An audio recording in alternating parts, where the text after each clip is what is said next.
जब विषम परिस्थिति आ जाए, ऐसा लग रहा है कि आपने पशुपति व्रत कर लिया, सोमवार की अष्टमी का प्रयोग कर लिया, मैंने शंकर जी की आराधना कर ली, तो भी विषम परिस्थिति चल रही है, अभी तक कोई सुधार आने को तैयार नहीं है, तब शंकर जी के मंदिर में जब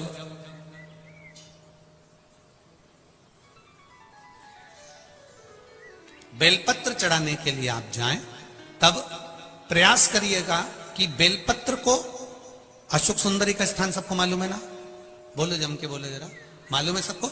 अशोक सुंदरी वाली जगह पर बेलपत्री को, डंडी वाली जो जगह है जहां से पानी बहकर जाता है, उधर रखना, उसी बेलपत्री को वापस उठाना।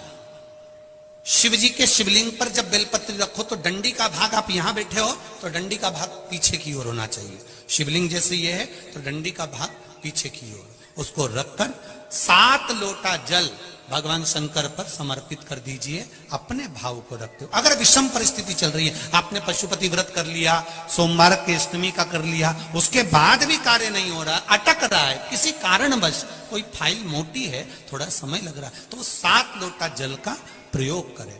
धीरे धीरे 7 लोटा जल शिव जी को बाल्टी में भरकर ले जाएं, अपने घर से 7 कलश जल शिव जी को समर्पित करना है, और समर्पित करने के बाद उस बेलपत्री को वापस अपने ही घर पर लेकर आ जाना है।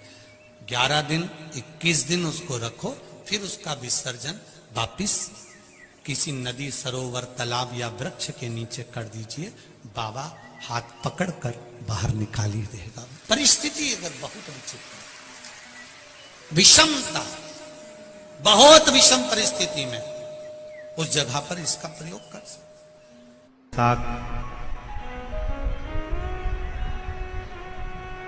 शुक्ल पक्ष पंचमी मेरे बाबा के विवाह का दिवस, आप सभी को मेरे बाबा के मंगल विवाह की बहुत बहुत बधाई।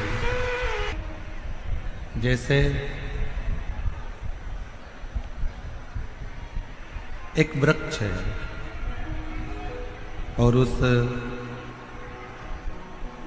वृक्ष के एक एक पत्ते को अलग से पानी देने की जरूरत नहीं पड़ती।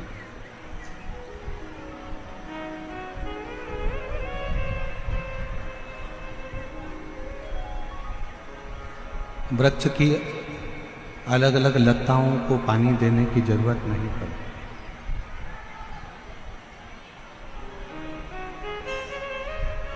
किसी वृक्ष में अगर पानी देना है तो उसकी जड़ में पानी दे दो, पत्तों में भी, लताओं में भी पानी पहुंच जाता है।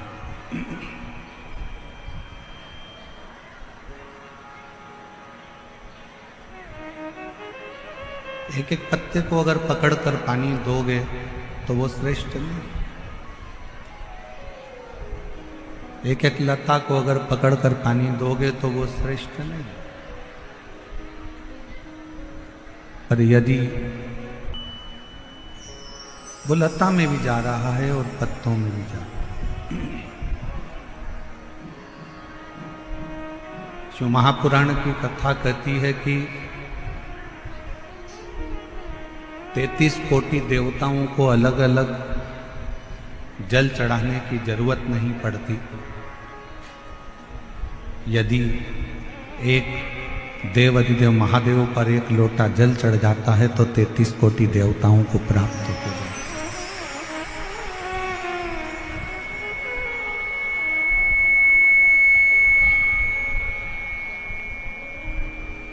बाहर का रिटर्न आ रहा है बहुत तेज।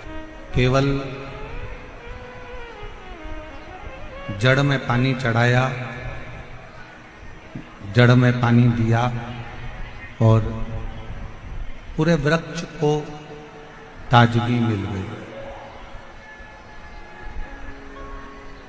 पूरे वृक्ष को ताजगी प्राप्त हो गई।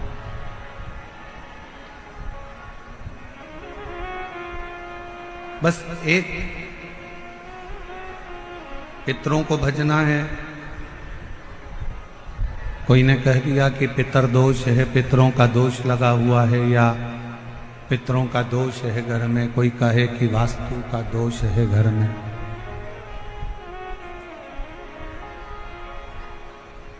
कोई कहे कि घर, कोई कहे पितरों का दोष है, कोई कहे काल सर्प दोष है, कोई कहे वास्तु का दोष है।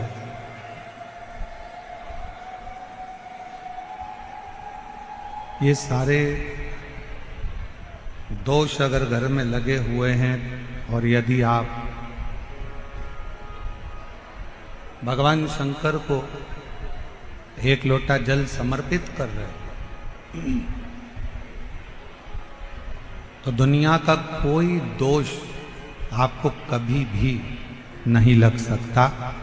वो सारे दोष अपने आप समाप्त हो जाते हैं शिव को एक लोटा जल चढ़ाने से। शंकर भगवान को एक लोटा जल समर्पित करने से, और वो जल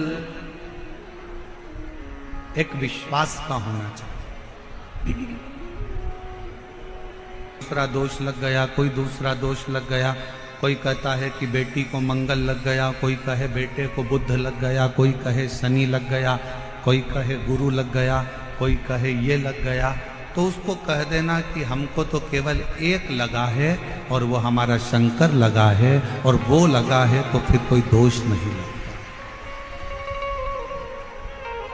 जब एक बार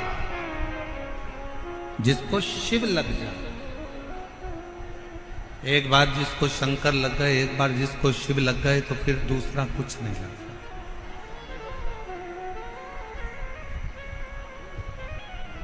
एक बार जो शंकर का हो गया,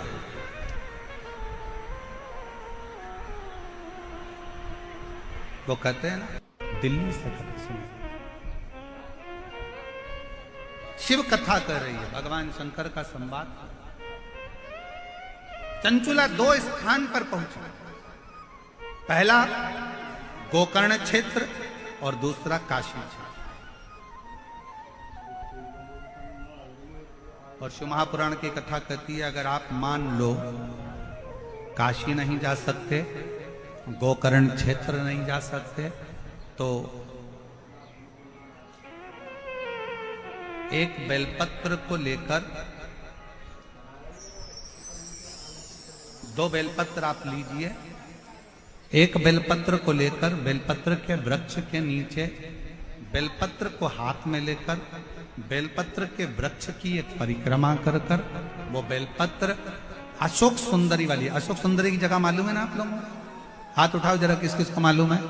सबको मालूम है, और जिसको नहीं मालूम हो पड़ोसन उसको जरूर बता देना, ठीक है?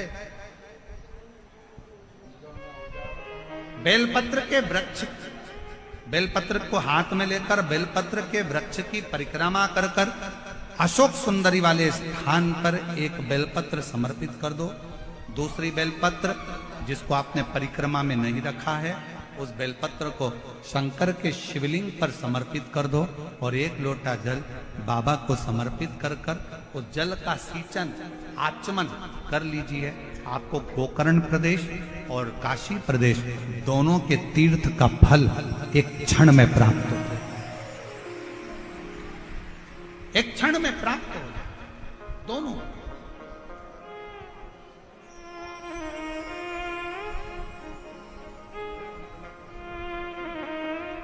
लेना थोड़ा सा, डॉक्टर ने बता दिया कि शरीर में गांठ है, गठान है, और गठान अच्छी नहीं है, जांच के लिए जाएगी। उससे पहले डॉक्टर का इलाज करवाओ मना नहीं, दवाई लो मना नहीं, डॉक्टर बोले जांच कराओ जांच कराओ, क्योंकि हम पहले भी कथा में कहे हैं डॉक्टर शंकर का एक रूप होता है। वो आपको जांच का बोले जांच कराओ, दवाई का बोले दवाई खाओ, औषधि का बोले औषधि। पर अगर शरीर में कहीं गांठ आ गई है तो एक काम जरूर करो, बेलपत्र के वृक्ष के नीचे एक कटोरी में जल रखो, थोड़ा सा जल बेलपत्र के वृक्ष के नीचे कटोरी में रखो, 7 बेलपत्र उस कटोरी में, तुम रुकेश्वर महादेव का नाम लेकर 7 बेलपत्र उस कटोरी में जल के पात्र में डाल दो, और 7 बार ही लोटा भरकर जल रखो, उसमें से थोड़ा थोड़ा सा जल 7 बार तुम रुकेश्वर महादेव के नाम से डालो। उसी जल को बेलपत्र के नीचे से कटोरी समेत लेकर आओ, शंकर जी के ऊपर वही जल थोड़ा सा समर्पित कर कर, पत्ते पूरे कटोरी में रहने दो, जल पूरा कटोरी में रहने दो, थोड़ा सा जल शिव जी को चढ़ाकर वही जल बाकी झेल कर कटोरी में रख लीजिए। प्रतिदिन सुबह के समय पर कटोरी का थोड़ा सा जल आचमन करिए। एक बेलपत्र प्रदोष के समय पर उसको चबा चबा कर खाना प्रारंभ करिए। 7 दिन का नियम धारण करो। 15वें दिन जाकर जांच करवाओ, बाबा ने कृपा करी तो गठान गल गई होगी। ये शिव का, कैसी भी गांठ शरीर में, कितना भी गठान, फिर जांच। और डॉक्टर जो दवाई दे उसको खाओ, डॉक्टर की दवाइयां जरूर खाओ। डॉक्टर ने बोल दिया कि ये जांच कराना है, दवाई खाना है, खाओ, क्योंकि डॉक्टर भी शिव का एक रूप है, शंकर का एक स्वरूप है, उसका प्रतिबिंब है शिव।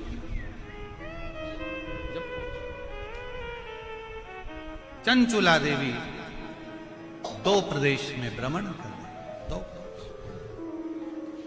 ब्रह्मा जी जो स्वयं गोकर्ण प्रदेश में भ्रमण करते हैं, गोकर्ण, उसी गोकर्ण प्रदेश में स्वयं भगवान विष्णु, भगवान ब्रह्मा, भगवान माता लक्ष्मी, मां ब्रह्माणी जिस गोकर्ण प्रदेश में प्रवेश करते हैं, घूमते हैं, भगवान शंकर जहां अलग आनंद के साथ लगाते हैं, उस गोकर्ण प्रदेश में भगवान ब्रह्मदेव ने भी सृष्टि की रचना का आनंद सुख शंकर जी की साक्षी में पाया, शिव की साक्षी। मेरे भाई, मेरे पिता तुल्य, मेरे बुजुर्ग, एक बात बताइएगा, जब जीवन में दुख आता है, तकलीफ आती है, कष्ट आता है, तो आप ऐसा नहीं है कि कहीं नहीं जाते हो, जाते हो।